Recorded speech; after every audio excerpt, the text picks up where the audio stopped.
আসসালামু আলাইকুম। সকলকে জুলাই এই বর্ষা বিপ্লবের 2 বছর পূর্তি উপলক্ষে আন্তরিক শুভেচ্ছা এবং অভিনন্দন।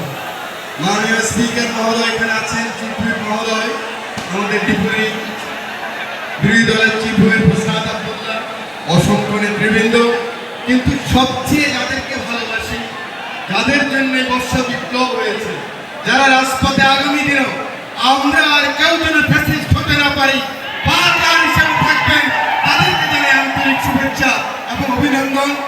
আমরা বারবার যুদ্ধ করেছি, কখনো পরাজিত হই নাই, জয়লাভ করেছি, কিন্তু বিজয় ধরে রাখতে পারি নাই। আজকের দিনে আবার দীপ্ত শপথ হবে।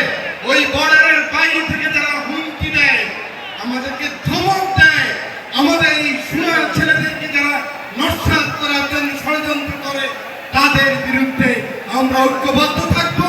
যে কোনো সংকটে, যে কোনো জাতীয় নেতৃত্বে ঐক্যবদ্ধ থাকবো। এই হোক আমাদের আবার আজকের দিনে দৃঢ় অঙ্গীকার। আপনারা সকলে ভালো থাকবেন।